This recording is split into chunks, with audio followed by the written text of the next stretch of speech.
오늘 설교는요 2022년 9월 7일 수요일 예배 때 설교했던 주제인데 다시 한번 리믹스해서 심화학습으로 말씀을 나누려고 해요. 아직도 우리는 여전히 신년의 벽두에 있기 때문에 이 이디엄, 은혜와 평강이라는 단어가 우리한테 왜 중요한지, 어떻게 이 단어를 품고 살아갈 건지를 오늘 말씀을 나눌 겁니다. 하나님께서 여러분에게 은혜 주시고 그 귀한 말씀 가운데 반응하셔서 은혜와 평강 가운데 한 해를 멋지게 완주하는 저와 여러분 되시기를 주의 이름으로 축원합니다. 영어 단어 중에 관용적 표현으로 이디엄이라는 단어가 있어요. 이 단어는 어떤 거냐면 이런 거예요. 단어가 몇 개냐면 두 개예요. 몇 개요? 두 개.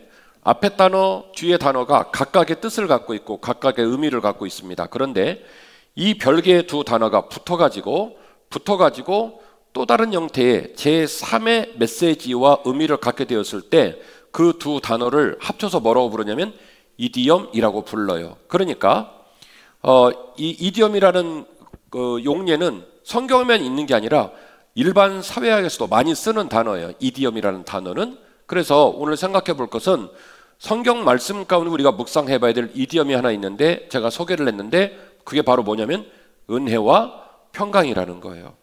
은혜라는 말도 알아듣는 말이고 평강이라는 말도 알아듣는데 은혜하고 평강이 조합을 이루어서 은혜하고 평강이 세트가 돼가지고 이디엄이 되면 어떤 의미를 갖고 있고 어떤 견인력을 갖고 있을지를 제가 설교할 거고, 여러분이 그걸 깨닫게 되면 그 이디엄, 은혜와 평강을 붙드시고 올 한 해 승리하는 한 해가 되시기를 주의 이름으로 축원합니다.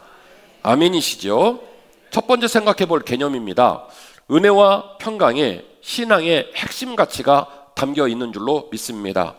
성경은요 66권으로 되어 있고 신약 성경은 27권으로 되어 있어요. 27권 중에 맨 앞에 있는 게 사복음서예요. 마태, 마가, 누가, 요한복음. 이 사복음서는 주님에 관한 얘기예요. 주님이 어떻게 태어났고 어떻게 자라나셨고 어떻게 사역하셨는지. 그러니까 사복음서의 주인공은 누구냐면 주님이겠고요. 그리고 나머지의 성경들이 쭉 있어요. 사도행전은 누가가 썼죠? 사도행전은 누가 썼다고 그랬죠? 예, 누가가 썼어요. 그래서 사도행전이 있고 그 사도행전 안에 담기는 여러 이야기들이 편집글로 기록되어 있는데 그게 바로 이른바 서신서입니다. 서신서가 있고 공동서신이 있고, 그런데 이 서신서의 대부분을 쓴 사람이 누구냐면 사도 바울이에요. 적게는 12권, 많게는 13권 왔다 갔다 합니다만은 어쨌든 도합 한 13권의 책을 쓴 장본인이 몇 명이냐면 한 명이에요. 그러니까 사도 바울이 중요해요. 엄청 중요해요. 그 중에 로마서라는 책은요 기독교 신앙의 담론을 총망라해서 기독론이 어떻게 되는 건지, 하나님께서 이 세상을 이끌어 가시는 구속사가 어떻게 흘러가는지 이 이야기를 아주 멋지게 정리해 놓은 책이 로마서인데, 이 로마서도 누구의 책이냐면 바울의 책이에요. 그러니까 바울이 중요해요. 이거 엄청 중요하죠. 결국 신약 성경에 흘러가고 있는 예수 그리스도에 관한 프라이머리 소스, 마태, 마가, 누가, 요한복음의 이야기, 그 프라이머리 소스를 세컨더리 소스로 확장시킨 사람이 누구냐면 사도 바울이에요. 2차 자료를 만들고 그 2차 자료에서 그 원 자료를 풍성하게 하고 적용점을 우리가 보여주는 멋진 사역을 감당한 사람이 사도 바울이라는 거죠. 그런데 말이죠, 이 사도 바울이 쓴 서신서, 거의 모든 서신서의 서두에, 서신서가 시작되는 처음 서두에 반드시 등장되는 단어가 있어요. 그게 뭘까요? 할렐루야 찬양대. 영빨이 안 되면 눈치빨이라도 있어야 되는 거예요. 그게 뭐냐면 은혜와 평강이에요. 로마서 1장 7절, 고린도전서 1장 1절에서 3절, 고린도후서 1장 1절에서 2절, 갈라디아서 1장 1절에서 3절, 에베소서 1장 2절에서 2절, 빌립보서 1장 1절에서 2절, 골로새서 1장 1절에서 2절, 데살로니가 전서 1장 1절, 데살로니가 후서 1장 2절에서 2절. 총 제가 몇 개 말했냐면 9개 말했어요. 이 9개에 똑같이 컨트롤 C, 컨트롤 V 한 것처럼 계속 반복되고 있는 단어가 은혜와 평강이에요. 그 중에 샘플 하나 보겠습니다. 로마서 1장 7절 같이 읽어주실래요? 시작. 로마에서 하나님의 사랑하심을 받고 성도로 부르심을 받은 모든 자에게 하나님 우리 아버지와 주 예수 그리스도로부터 은혜와 평강이 있기를 원하노라. 아멘. 맞죠? 신기하죠? 원래는 3개 마련했는데 시간이 없으니까 뒤에 거 갈라디아서 1장 1절. 갈라디아서 1장 1절. 시작. 사람들에게서 난 것도 아니요 사람으로 말미암은 것도 아니요 오직 예수 그리스도와 그를 죽은 자 가운데서 살리신 하나님 아버지로 말미암아 사도된 바울은 함께 있는 모든 형제와 더불어 갈라디아 여러 교회들에게 우리 하나님 아버지와 주 예수 그리스도로부터 은혜와 평강이 있기를 원하노라. 아멘. 방송국 우리 숨 막혀 죽겠어. 좀 이렇게 부드럽게 좀 해줘 봐요.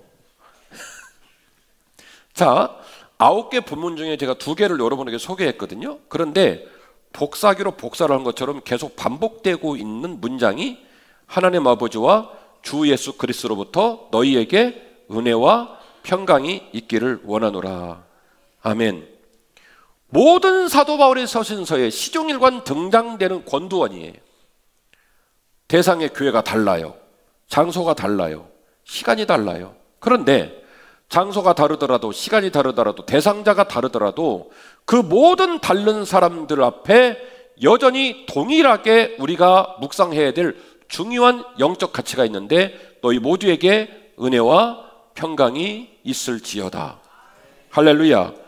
그러니 이 이야기를 뒤집어서 말하면 우리 모든 한빛교회 성도들 지금 여러분 표정을 보니까 전쟁을 치르다 오신 전우예요. 거의 뭐 일주일 동안 전쟁 치르다 오신 거예요. 막 이마에 써 있어요. 나 힘듦, 나 슬픔, 건들지 마시오 써 있어요. 인생이 쉬워요? 마음의 뜻과 비전과 소망이 있지만 막상 살아보면 깨지고 상하고 자빠지고 막 이런 거 아닙니까? 그래서 우리가 울다가 왔어요. 그래도 다행인 건 하나님 저 지난 일주일 힘들었걸랑요? 근데 제가 말씀을 들으며 위로받고 세임 얻으려고 왔어요. 그런 여러분의 심령 가운데 주께서 말씀하십니다. 하나님 아버지와 주 예수 그리스도로부터 너희에게 은혜와 평강이 있기를 원하노라. 할렐루야. 그 은혜가 오늘 저와 여러분에게 풍성하게 있기를 주의 이름으로 축원합니다. 신앙생활은요, 우리의 마음과 결심만으로는 완주할 수가 없어요. 신앙은요, 하나님의 은혜와 평강이 아니면 절대로 완주할 수가 없습니다. 반드시 그러므로 우리는요, 은혜와 평강을 구하면서 믿음으로 살아가야 해요. 아멘이시죠? 그러지 않으면 이길래야 이길 방법이 없습니다. 여러분, 제가 여쭤볼게요. 저와 여러분은, 챔버가 먼저 대답하면 좋을 것 같아요. 저와 여러분은 믿을만 한가요? 절대로 못 믿을만 한가요? 소희자매 못 믿어? 내가 나를 못 믿어? 아니 유수한 대학교를 나오고 그런 소리 하면 안 되지. 여러분, 저와 여러분은 믿을만 한가요? 못 믿을만 한가요? 네, 뻥쟁이. 자기한테 한 약속도 안 지켜요. 여러분 기도 카드를 제가 받았어요. 부목사님들이 다 타이핑해갖고 이따만하게 줬어요. 그 기도 제목을 읽어보니까 찬란해. 나라를 세워 막. 아무튼 연말이 되고 연초가 되면 정신이 번쩍 들어가지고 막 마음에 막 원이 대단해요. 막 나라를 세우겠어. 근데 그렇게 해놓고 엉뚱하게 살아요. 우리는 다른 사람 논하기 전에 우리가 우리를 못 믿는 인간이에요. 그러니 내가 나를 못 믿으니 남은 믿어요, 못 믿어요? 절대로 못 믿죠. 그래서 사실은 우리의 인생이라고 하는 거는요, 평강이라는 단어를 쓸 권한이 없어요. 자격도 없고 그럴 수 있는 가능성도 없어요. 맨날 깨지고 상하고 눈물 나고 그냥 어두움 가운데 방황할 수밖에 없는 게 우리 인생 아니겠습니까? 그런데 사도 바울은 그 모든 성도에게 보낸 편지글 서두에 뭐라고 말하냐면 하나님 아버지와 주 예수 그리스도로부터 너희에게 은혜와 평강이 있기를 원하노라. 할렐루야. 여러분이 은혜와 평강 다 아는 말이잖아요. 근데 제가 그걸 붙여서 써야 한다고 그러잖아요. 아직도 그 이유를 얘기를 안 해드렸잖아요. 그러니까 졸면 안 돼요. 정신 바짝 차려야 돼요. 왜 사도 바울은 평강을 말할 때 거기다 꼭 은혜를 붙였을까? 무슨 얘기냐면 평강은 은혜를 빼면 작동이 된다 안 된다? 안 된다는 거예요. 그래서 평강을 꿈꾸려면, 평강이 자리를 잡으려면 거기에 본드가 하나 들어가야 되는데, 무슨 본드가 들어가야 되냐면 은혜라는 본드가 들어가야 돼요. 설명을 다시 할게요. 우리가 우리를 믿는다 못 믿는다? 그러니 남은 믿는다 못 믿는다? 못 믿는다고 그랬죠. 그러니까 우리의 삶은 믿을 수 있는 게 없어요. 나도 못 믿고 남도 못 믿고. 그러니 삶이 깨지고 상하고 어두울 수밖에 없죠. 근데 평강이라고 하는 건 이렇게 수준이 높아요. 그러니까 우리의 삶의 자리와 평강이라고 하는 건 단차가 큽니다. 꿈은 있죠. 소망은 있죠. 바람은 있죠. 들어서 즐겁죠. 근데 이 들어서 즐거운 평강이 내 거가 될 것인지는 생각을 많이 해봐야 돼요. 내 삶의 자리에 마음가짐과 우리가 꿈꾸는 이 소망의 평강이 너무 단차가 커요. 그래서 이 단차가 큰 우리를 끌어올려서 평강에 딱 붙일 수 있는 강력한 접착제가 있는데, 그게 바로 뭐냐면 예수 그리스도의 은혜예요. 그래서 은혜와 평강은 이디엄, 짝을 이루어야 돼요. 은혜가 있으니 뭐가 와요? 평강이 오는 거예요. 그러므로 은혜와 평강은 하나님의 선물이며 문제 해결의 키인 줄로 믿으시기를 바랍니다. 자, 오늘 부목사님이 빌립보서 4장 4절 말씀을 읽어주셨어요. 다시 한번 강조합니다. 빌립보서는 넉 장밖에 안 돼요. 1장, 2장, 3장, 4장 끝! 그런데 이 넉 장밖에 안 되는 짧은 성경에 기뻐하다라는 동사와 기쁨이라는 명사가 합쳐서 무려 몇 번 나오냐면 14번 나와요. 빌립보서를 막 흔들잖아요. 그러면 단어가 하나만 튀어나와요. 그게 바로 뭡니까? 기쁨이에요. 본문이 이렇게 써 있습니다. 띄워주세요. 시작. 주 안에서 항상 기뻐하라. 내가 다시 말하노니 기뻐하라. 자, 띄워놓으세요. 뉘앙스를 봅시다. 4장 4절의 뉘앙스를 보니까 이 말씀을 받는 너희들의 심리 상태와 가정과 일터와 직장이, 사업장이 기뻐할 일이 많다, 슬퍼할 일이 많다. 아이고, 해석 잘하시네. 네가 네 눈으로 보기에는, 네 마음으로 느끼기에는, 네 삶의 자리에서 네가 체험하기로는 슬퍼할 일밖에 없고 낙심할 일밖에 없고 속상한 일밖에 없다고 하나, 내가 너에게 말하노니 주 안에서 기뻐하라. 그러니까 아멘을 안 하고 노멘 하니까 다시 말하노니 기뻐하라. 막 강조를 하는 거예요. 주 안에서 기뻐하라. 다시 말하노니 항상 기뻐하라. 아멘. 너희 관용을 모든 사람에게 알게 하라. 주께서 가까우시니라. 아무것도 염려하지 말고 모든 일에 기도와 간구로 너희 구할 것을 감사함으로 하나님께 아뢰라. 그리하면 모든 지각에 뛰어난 하나님의 뭐가요? 하나님의 뭐가요? 평강이 그리스도 예수 안에서 너희 마음과 너희 생각을 지키시리라. 아멘. 이 본문 그대로 떼어놓으세요. 지난주에 우리 목회자실 워크숍이 있었어요. 그래갖고 목회자를 탁 태우고 갔는데 제가 대관령 양떼 목장을 꼭 가보고 싶었걸랑요. 지난주 엄청 추웠잖아요. 그래서 제가 호기롭게 대관령 양떼 목장 가보지 않겠는가? 그랬더니 부목사님 세 분이 아멘! 그러셨어요. 그래갖고 갔다요. 갔는데요. 지난주 엄청 추웠잖아요. 장로님. 마이너스 16도더라고. 주차장을 갔더니요. 차들이 미어 터져요. 우리만 그 생각을 한 게 아니라 그 아름다운 설경, 그 설경을 보고 싶은 사람이 상고대라고 아시죠? 눈꽃. 상고대라고 하는 거예요. 그 상고대를 보려고 막 수많은 사람이 온 거예요. 잘 왔다! 그래갖고 내렸거든요. 얼어 뒤지는 줄 알았어요. 우리는 그냥 맨몸 동아리로 간 거예요. 겁도 없이.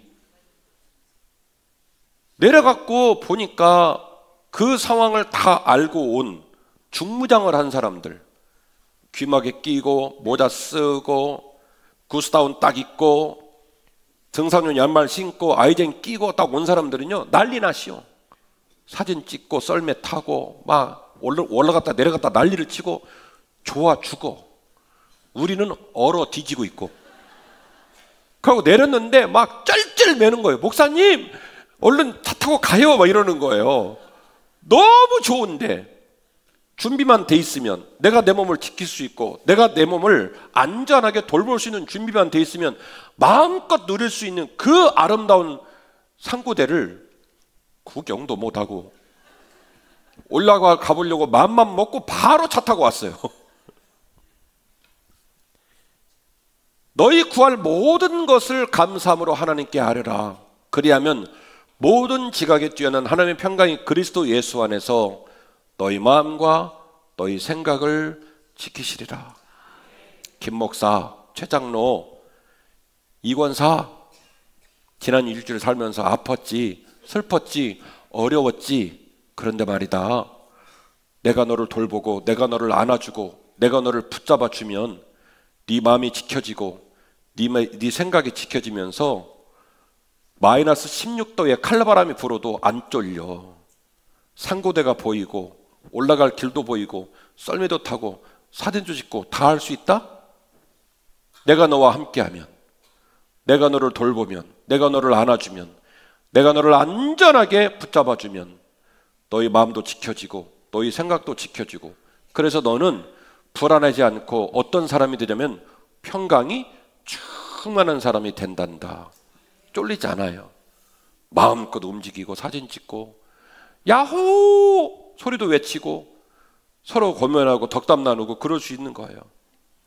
우리의 삶의 환경이 쓰리고 아프고 마이너스 16도짜리 칼바람이 불어도 하나님이 나를 안아주시고 하나님이 나를 붙잡아주면 그 예수 그리스도의 함께하심의 은혜가 우리의 마음을 지켜주시고 우리의 생각을 지켜주시니 슬픔과 낙심함과 고단함 속에서도 소망을 갖게 되어지고 기쁨을 소유하게 되어지고, 그로 말미암아 우리 마음에 생각지 못한 뭐가 임하게 되면 평강이 임하게 되는 줄로 믿으시기를 바랍니다. 바울이 빌립보 교인들에게 이런 얘기를 했잖아요. 그러면 바울은 도대체 어떤 상태길래 빌립보 교인들에게 이런 얘기를 했을까? 여러분 여쭤볼게요. 자기는 불행하고 자기는 슬프고 자기는 믿음이 없어요. 그런데 설교자랍시고 성도들에게 평강을 선포합니다. 그거 돼요? 안 돼요? 안 돼요. 만약에 이기고 그걸 하면 그 사람은 사기꾼이에요.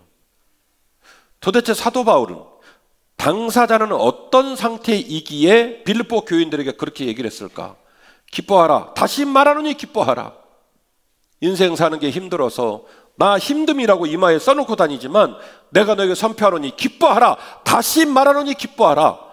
어떻게 단호하게 이 이야기를 사도 바울이 말할 수 있었을까? 빌립보서 4장 9절입니다. 너희는 내게 배우고 받고 듣고 본 바를 행하라. 내가 너희에게 가르친 거, 그거를 배우고 그거를 받고 그거를 듣고 그거를 본 바를 그대로 행하라. 조건절, 그리하면 뭐가요?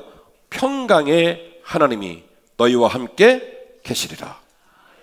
내가 주 안에 항상 기뻐함은 너희가 나를 생각하던 것이 이제는 다시 싹이 남이니 너희가 또한 이를 위하여 생각은 하였으나 기회가 없었느니라. 그러나 궁핍함으로 내가 말하는 것이 아니니라. 어떠한 형편에든지 나는 자족하기를 배웠노니 나는 비천에 처할 줄도 알고 풍부에 처할 줄도 알아. 모든 일 곧 배부름과 배고픔과 풍부와 궁핍에도 처할 줄 아는 일체의 비결을 배웠노라. 설명드릴게요. 지금 사도 바울이 어디 있냐면 로마의 옥중에 있어요. 그게 빌립보 교인들이 너무 가슴이 아픈 거예요. 그래서 에바브라를 보내가지고 계속 구제원금을 보내고 격려금을 보내고 어쩔 줄 몰라 하는 거예요. 바울이 얼마나 어려울까를 생각하니까. 근데 바울이 뭐라고 말하냐면 너희들은 나에게서 배운 거, 들은 거, 본 바 이 모든 거를 그대로 행하라는 거예요. 왜냐하면 내가 비록 너희들 생각에는 옥중에 있어서 비참하고 힘들고 어려울 줄 알지만 나는 이제 주님과 함께라면 풍부에 처할 줄도 알고 궁핍에 처할 줄도 알고 그 모든 어떤 환경에 처한다 할지라도 내가 여전히 기뻐하고 내가 여전히 감사할 수 있는 일체의 비결을 하나님께 배웠다는 거예요. 그러니까 이 말을 쉽게 말하면 지금 나는 불행하다, 평안하다. 잘 따라오시다가 참, 이 말을 한마디로 정리하면 내가 지금 옥중에서 당신들은 나를 걱정하지만 당신들은 내가 불행할 거라고 생각하지만 내가 당신들에게 말하노니 나는 지금 평안하다, 불행하다. 평안하다는 거예요. 그러니 내 걱정 하지 마라 이 소리예요. 모든 일체의 비결을 배웠다 이 얘기예요. 그래서 그 유명한 본문이 나옵니다. 빌사일삼 시작. 내게 능력 주시는 자 안에서 내가 모든 것을 할 수 있느니라. 할렐루야. 내게 능력 주시는 자 안에서 내가 모든 것을 할 수 있느니라. 무슨 얘기예요? 내가 너에게 말하노니 기뻐하라. 다시 말하노니 기뻐하라. 이 말은 나는 기쁨을 경험 못했고 나는 평안을 경험 못했고 그래도 사도씩이나 되니까 그냥 하는 말이요. 그러니까 기뻐해 이 말이 아니고 먼저 자기부터 기뻐하고 먼저 자기부터 평안하고 먼저 자기부터 환경을 이기고 상황을 뚫고 나갈 수 있는 그리스도 예수의 평강을 몸소 체험하고 지금 간증하고 있기 때문에 그래서 뭐라고 말하냐면 나는 어떤 환경에 변화가 있다 할지라도 그 모든 환경에서 기뻐하고 평안할 수 있는 일체의 비결을 배웠다. 그래서 뭐라고 말하냐면 내가 너희들이 가르친 것, 나한테 배운 것, 나한테 들은 것, 나한테 본 것, 나한테 깨달은 것 그대로 어떻게 해요? 행하라는 거예요. 그 말은 무슨 얘기냐면 들은 거, 본 거, 깨달은 거, 배운 거 그대로 행하면 내가 이 모든 역경과 환난 속에서도 여전히 평안한 것처럼 너희도 평안할 수 있다는 거예요. 그래서 말하는 거예요. 항상 기뻐하라. 다시 말하노니 기뻐하라. 할렐루야. 올 한 해를 이와 같은 은혜로 살아가시기를 주의 이름으로 축원합니다. 장면을 좀 바꿔볼까요? 예수님의 제자들이 예수님을 따라감에 있어서 가장 어둡고 가장 비참하고 가장 쫄리고 가장 두려웠던 구간이 있어요. 그 구간이 언제일까요? 그냥 가만히 있어요. 제가 말해드릴 거니까. 예수님께서 십자가에 달려 돌아가신 시점부터 사도행전 1장 8절에 오직 성령이 너에게 마시면 너희가 권능을 받고 예루살렘 온 유다 사마리아 땅끝까지 이르러 내 증인이 되리라 말씀하셔가지고 사도행전 2장에서 드디어 120문도가 오순절 다락방에 성령을 받습니다.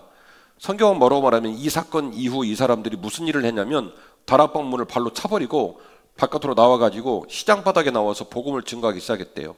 그러니까 이때부터 이 양반들은 노 프라블럼, 문제 없어요. 얼마든지 제대로 살았어요. 그러니까 어디 구간이 제일 심각한 구간이냐면 예수님 돌아가시고 나서 성령 충만을 받기까지 이 구간이 제일 난감하고 어려운 구간이에요. 아주 심란한 구간이에요. 이 심란한 구간에서 일어난 일을 함께 나누려고 합니다. 요한복음 20장 19절인데요. 시작. 이날 곧 안식 후 첫날 저녁 때에 제자들이 유대인들을 두려워하여 모인 곳의 문들을 모두 닫았다. 좀 더 강조하면 닫았다. 닫고 쫄려갖고 지금 막 안에서 덜덜덜덜 떨고 있는 거예요. 그렇게 하고 있는데 시작. 예수께서 오사 가운데 서서 이르시되 놀랍죠. 너희에게 평강이 있을지어다. 할렐루야. 쫄려요. 걱정돼요. 심란해요. 어려워요. 이러고 있는데 주님이 오셔가지고 하시는 말씀. 너희에게 평강이 있을지어다. 그러니까 이 말을 듣고 아멘 했을까요? 안 했을까요?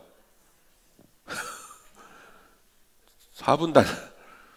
너희에게 평강이 있을지어다. 주님이 말씀하셨잖아요. 그랬더니 평강이 임했을까요? 안 임했을까요? 이분들 안 임했나 봐요. 그 말을 선포했는데도 불구하고 안 임했나 봐요. 그래서 이어지는 본문은 뭐라고 써 있냐면 이 말씀을 하시고 난 후 손과 스봉을 열어가지고 옆구리를 보여주시면서 제자들이 평강을 안 하니까 아이고, 야, 할렐루야, 봐라, 보지, 구멍 난 거, 스봉 막 내리고 막 해가지고 4분단 이거 봐라. 주님께서 말을 못 알아들으니까 평강이 있을지어다 아멘. 우리 교인들은 너무 은혜스러워 아멘 하는데 노멘. 그리고 반응을 안 보이니까 손도 보여주시고 옆구리도 보여주시고, 그때서 제자들이 기뻐하였고, 그래서 예수께서 또다시 두 번째 얘기를 하십니다. 너희에게 평강이 있을지어다. 아버지께서 나를 보내신 것 같이 나도 너희를 보내노라. 놀랍죠? 있던 믿음을 다 잃어버렸어요. 제가 목사인데요, 같은 목사들끼리 만나도 저분이 사명을 잃어버렸구나, 저분 마음에 성령의 강권적 내주하심이 많이 부족해 보이는구나 라고 제가 종종 느낄 때가 있어요. 죄송해요. 사실이에요. 그래서 저는 그런 느낌을 다른 목사님에게 받을 때 굉장히 심란하고 두려워요. 제가 강대상에 서서 설교할 때 우리 성도들이 아이고야, 우리 목사님 큰일 났다, 아이고야, 우리 목사님 옛말이지 지금은 성령의 기름 부음이 사라진 것 같아, 이러면 어떡하나, 이런 두려움이 많이 있어요. 여러분은 어떠십니까? 할렐루야 찬양대, 여러분이 들고 있는 찬양곡 중에 쓰리를 하는 방법, 두들겨 패는 방법, 사기치는 방법 나와요, 안 나와요? 안 나와요? 그 수많은 곡에 그런 곡이 없어요? 쓰리 치는 방법 이거 안 나와요? 안 나와요? 썬방 놓는 방법 나와요? 안 나와요? 썬방 어디에도 그런 글이 없을 거예요. 그런데 문제는 우리의 삶은 하나님이 그렇게 은혜를 선포하시는데도 우리의 삶은 그 선포된 말씀과 전혀 정반대편에 설 때가 너무나 많잖아요. 혹시 내 안에 성령의 기름 부음이 사라지면 어떡하나. 할렐루야 찬양을 하는데 노래는 잘하는데 그 영적인 기운이 느껴지지 않아요. 그러면 어떡하나. 우리 챔버 가끔 보니까 막 화성이 6부로 나오고 그럽디다. 괜찮아. 여러분의 마음 가운데서 내 이 일이 사명이고 내가 그래도 화를 켜면서 하나님께 찬양하고 영광 돌린다는 기쁨이 있으면 우리 성도들은 다 그 음을요 빈 오케스트라처럼 들어요. 아멘 하잖아. 그러니까 사실은 활키는 것보다 더 중요한 게 뭐냐면 여러분들의 영적 상태가 중요합니다. 목사로부터 어린아이 이르기까지 우리 모두에게 성령의 기름 부으심이 있기를 주의 이름으로 축원합니다. 이 말을 하셨는데 아쉽게도 그 자리에 도마가 없었어요. 그래갖고 도마가요 막 투덜투덜거리고 너희들은 믿는지 모르겠지만 나는 못 믿어 막 이랬대요. 그래갖고 주님이요 8일 후에 다시 또 거기를 오신 거예요. 8일 후에 볼까요? 시작. 8회를 지나서 제자들이 다시 집안에 있을 때에 도마도 함께 있고 문들이 닫혔는데 예수께서 오사 가운데 서서 이르시되 너희에게 평강이 있을지어다. 아멘. 너희에게 평강이 있을지어다. 두렵고 떨리고 낙심하고 있지만 내가 왔기 때문에, 내가 너와 함께 때문에 너희에게 평강이 있기를 원하노라. 잘 아시는 것처럼 주님을 통한 이 놀라운 만남의 사건을 통해서 도마는요 어마어마한 평강을 경험합니다. 도마가 이르시되, 도마에게 이르시되 내 손가락을 이리 내밀어 내 손을 보고 내 손을 내밀어 내 옆구리에 넣어보라. 그리하여 믿음 없는 자가 되지 말고 믿음 있는 자가 되라. 도마가 대답합니다. 나의 주님이시요 나의 하나님이십니다. 방금 전까지 쫄리고 걱정하고 믿음 없고 방황하고 그러다가 주님의 은혜를 입고 나니까, 주님의 자상하신 은혜를 입고 나니까 도마가 믿음의 사람이 되어버린 거예요. 도마의 불신과 도마의 불평이 모두 떠나가고 도마의 마음에 평강이 임하게 된 거예요. 나의 주님, 나의 하나님이십니다. 주께서 우리에게 은혜를 베푸시고 주께서 내 마음에 임재하시면 저와 여러분의 마음에 믿음이 생기고 저와 여러분의 마음에 평강이 임하게 되는 줄 믿으시기를 바랍니다. 결론입니다. 전적인 은혜에 의지하고 위대한 평강으로 믿음으로 서야 할 줄로 믿습니다. 여러분, 세상에서 돈을 벌거나 공부를 하거나 내가 사랑하는 사람을 취하려고 마음을 먹을지라도 열심히 최선을 다하지 않으면 그 뜻을 이룰 수가 없습니다. 맞죠? 종교적인 얘기 말고 세상에서 성공을 하거나 돈을 벌거나 뭘 하든지 간에 사랑하는 여자를 꼬시든지 뭘 하든지 간에 죽을 똥 살 똥 최선을 다하지 않으면 그 뜻을 이룰 수 없어요. 맞지요? 하물며 우리가 주 안에서 소망을 이루고 뜻을 이루겠다는 사람이 너무나 무책임하지 않아요? 네? 세상의 것을 위해서는 그렇게 최선을 다하면서 주님은 끝없는 십자가의 사랑으로 나를 사랑하신다는 말에 치부해버리고 함몰되어서 게으르고 무책임하고 너무 할 도리도 없는 연약한 모습으로 하루하루를 헛된 시간으로 보내고 있지는 않습니까? 사도 바울은 빌립보 교인들에게 말했어요. 내가 일체의 비결을 배우고 내 마음에 평강이 있는데 내가 너희에게 권면하노니 내게서 들은 것, 내게서 본 것, 내게서 깨달은 것, 그 모든 것들을 그대로 행하라. 그리하면 주 예수 그리스도가 너희에게 평강을 선물로 주실 것이다. 내가 그랬던 것처럼 너희도 그렇게 될 것이다. 할렐루야. 여러분, 우리는 태어날 때부터 죄인입니다. 그래서 우리의 언어와 생각은요, 이미 부정적이고 세속적인 환경들에 병들어 있어요. 우리의 즐거움과 소망은 십자가와 무관한 것일 때가 너무나 많고요. 그래서 우리는 주 안의 평강을 일찌감치 잊어버리고 살아가는지 모르겠어요. 잘 들으세요. 제가 이디엄의 뜻을 얘기해 드릴게요. 왜 은혜와 평강인 건지.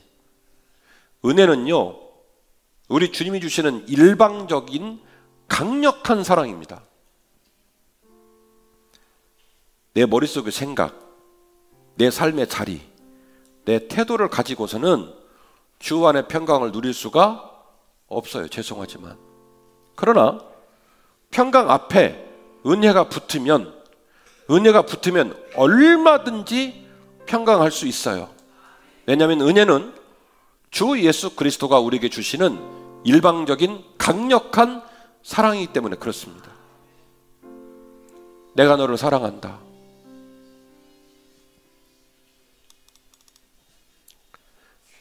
아싸.